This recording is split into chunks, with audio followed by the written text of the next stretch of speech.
मुझे पता है। ओमकारेश्वर जी, ओनली दोस 3 पीपल मैंने जो बोला। ओमकारेश्वर जी, बीजेपी को सुना आपने, आम आदमी पार्टी को सुना, कांग्रेस को सुना। आम आदमी पार्टी से मैं इसलिए दोबारा कहता हूं, और ज्यादा पहले सवाल इसलिए पूछे जाते हैं क्योंकि इन्होंने कहा था ये भी गलत है वो भी गलत है।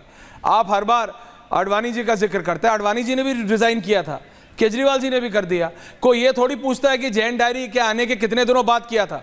सर रियलिटी है, हिस्ट्री में बस बीजेपी बोलती है कि हुआ था, देखो हमारे सर्वोच्च नेता पे इल्जाम लगा था, उन्होंने रिजाइन कर दिया था। एग्जैक्टली 6 महीने बाद आम आदमी पार्टी भी बोलेगी कि आप सब गलत हो, हमारे नेता पे इल्जाम लगा था, रिजाइन कर दिया था। तो it's a political game. But ये जो 3 अलग अलग राजनीतिक धाराएं हैं, आम आदमी पार्टी कहती थी, आपको एग्जैक्टली पता है कांग्रेस के बारे में क्या, आज क्या कह रही है, आपका एनालिसिस तीनों पे। मेरे को हटाइए, त्रिपाठी जी को डालिए। ओमकारेश्वर जी, मुझे ऐसा लगता है कि आपने थोड़ी देर पहले बात ये कही थी कि अब लगभग सभी राजनीतिक दलों की धाराएं एक जैसी होती जा रही हैं, उनकी संस्कृतियां एक जैसी होती जा रही हैं। एक समय था जब यूपीए सरकार के समय सीबीआई पर उसमें पिंजरे में बंद होने के आरोप तोते की तरह लगे थे। आज वही बात एनडीए की सरकार के समय भी अगर सुप्रीम कोर्ट को कहना पड़े कि सीबीआई उस तरह के इस्तेमाल हो रही है तो ये गलत है। देश के रूप में पूरा देखा जाना चाहिए। किसी एक दल को मत देखिए, किसी एक पार्टी को मत देखिए कि कहाँ पर आपके राजनीतिक प्रतिद्वंदी हैं। अगर आप पूरे देश के रूप में देखेंगे तो एजेंसियां आपके हाथ में है। हेमंत बिश्व शर्मा के खिलाफ क्यों नहीं कार्रवाई हो रही है, उनको क्यों नहीं जेल में डाला गया? और आप जिनको जेल में डाल देते कहते हैं ये तो जेल में है तो इनको इस्तीफा देना चाहिए। आप मणिपुर पर नहीं देख रहे हैं, आप दूसरे लोगों को नहीं देख रहे हैं जिनके खिलाफ आरोप हैं। तो जब तक एक रूपता नहीं होगी तब तक न्याय नहीं होगा, तब तक आप दूसरों से डिफरेंट नहीं होंगे। आप भी कहेंगे कि पॉलिटिकल वेंडेटा कर रहे हैं और ये कर रहे हैं। आज 100 दिन पूरे हुए हैं अगर इस सरकार के एनडीए 3 के, तो उस एनडीए के 3 के 3 ये जो 100 दिन हैं उस पर थोड़ी सी एक डिफरेंस, एक विशेषता नजर आनी चाहिए कि अगर हम झारखंड में मंच पर हैं तो कम से कम मधु कोड़ा तो वहां नजर नहीं आना चाहिए था। जो आदमी प्रूवन है करप्शन में, आरोपित है, जेल जा चुका है, सजा याफ्ता है, वो आपके मंच पे दिखाई दे रहा है। हरियाणा में आप गोपाल कांडा के लिए सीट छोड़ते हुए नजर आ रहे हैं। तो ये कौन सी संस्कृति दिखाई दे? फिर हम बात करेंगे, अगर कश्मीर की बात करें तो वहां पे कैसे हुर्रियत के और वो जमायत से जुड़े हुए लोग छूट जा रहे हैं या पेरोल पे चले जा रहे हैं, कैसे हो रहा है इस चुनाव के दरमियान, और किस तरह से जो है इंडिपेंडेंट्स के साथ सांठगांठ हो रही है। तो ये जो सिनेरियो है ना, वो पार्टी को डिफरेंट पार्टी नहीं बनाता। पार्टी विद डिफरेंस को ध्यान रखना चाहिए। और आज तो बड़ा अच्छा मौका था बीजेपी प्रवक्ता के लिए कि कम से कम ये जो 100 दिन की जो सरकार की उपलब्धियां हैं उसको गिनवाते और बताते भी ये कि कैसे ये जो यू टर्न लेने पड़े, जो फैसले वो आगे नहीं लिए 8:30 बजे उठा था मैं, सरकार सुचारू रूप से काम जब पहली घंटी बजी थी। लगता है कि ये गृह मंत्री और अश्विनी वैष्णव जी की पत्रकार वार्ता है और अभी 5:30 बजे मैं निर्मला जी के इंटरव्यू अर्णब के साथ मैं सुन के सर पूरी वो ही गिन रहा हूं सुबह से। वो सर जनता को डिसाइड करने दीजिए। मैं तो कह रहा हूं ये 3 है उपलब्धियां। बीजेपी वालों से आप उनकी उपलब्धि पूछेंगे तो क्या होगा? वो तो मैं कह रहा हूं जनता करेगी ना डिसाइड। शहजाद कभी बोलेंगे क्या कि मेरी पार्टी गलत है?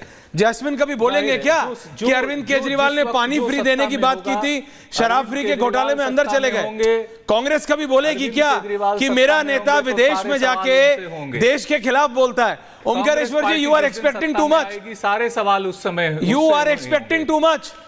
You are expecting too much. आपने शुरुआत किया ये बोल के कि सबकी धाराएं एक जैसी होती जा रही है। I don't expect this from Shahzad कि वो कभी ये बोलेंगे कि ये नहीं।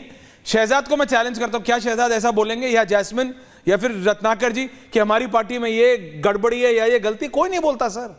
ये तो जनता को देखना है कि आपके लिए कौन बेहतर है, आपके लिए, आपके देश के लिए, आपके जीवन के लिए। हाँ, तो इसीलिए तो मोदी को तीसरी बार दिया ना।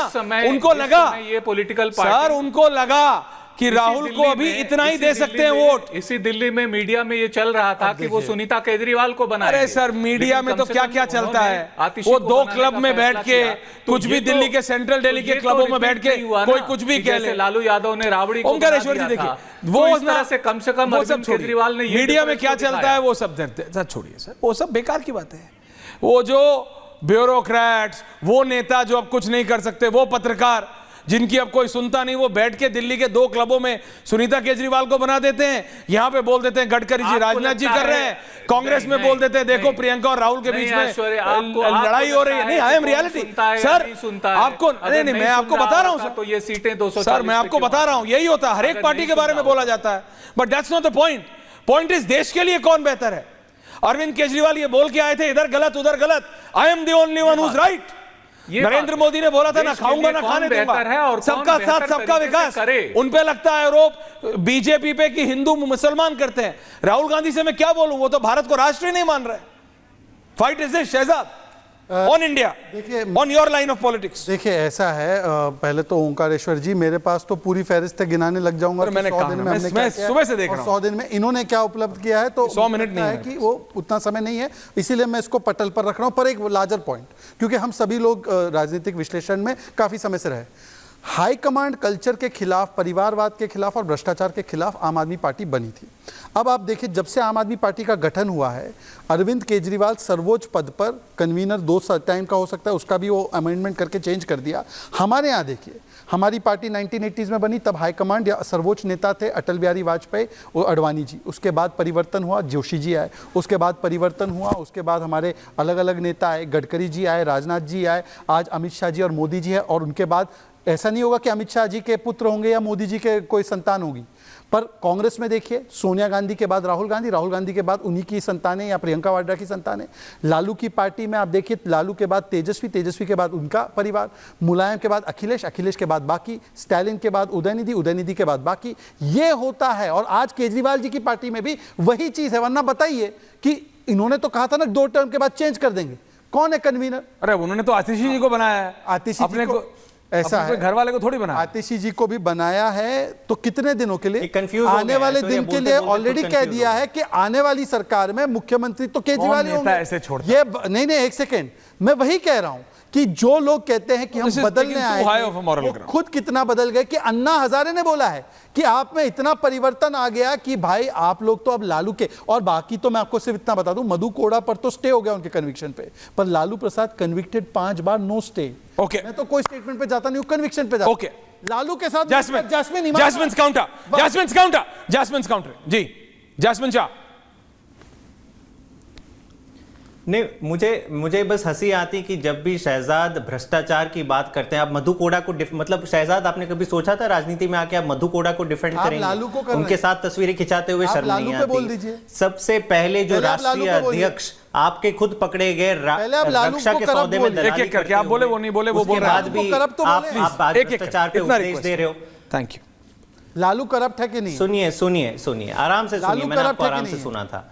फिर पिछले 10 साल का आपका इतिहास देख लीजिए, जब से मोदी जी सरकार ने बनाई है, उन्होंने जितने नेताओं पे आपने खुद गंभीर आरोप लगाए, ईडी और सीबीआई के केसेस आपने शुरू किए, हमने नहीं किए हैं। हेमंत बिश्वा शर्मा का एग्जांपल है, शाम को जाके उसको पार्टी में शामिल कर दिया और आज उनको मुख्यमंत्री बना दिया। फिर अजीत पवार को देख लीजिए, उनको आपने गालियां दी, 70,000 करोड़ कर का घोटाला करते हुए बोला, क्या किया, वापस जाके डेप्यूटी सीएम बना दिया। तो ये देश जो सबका साथ सबका विश्वास, ऐश्वर्या ने सही बोला, लेकिन सबका साथ मतलब सब भ्रष्टाचारियों का साथ और सारे भ्रष्टाचारियों का विकास। लेकिन विपक्षी पार्टी जो ईमानदारी से काम कर रही है, जनता को मुफ्त सुविधाएं दे रही है, शिक्षा, स्वास्थ्य जैसे मुद्दों पर काम कर रही है, उनको हम जेल में डालेंगे। तो ये राजनीति, जो नई राजनीति अरविंद केजरीवाल ने दिल्ली से शुरू करी थी, इसी के पीछे तो आप इसलिए इनके पीछे सारी एजेंसी आपने छोड़ दी। Single line.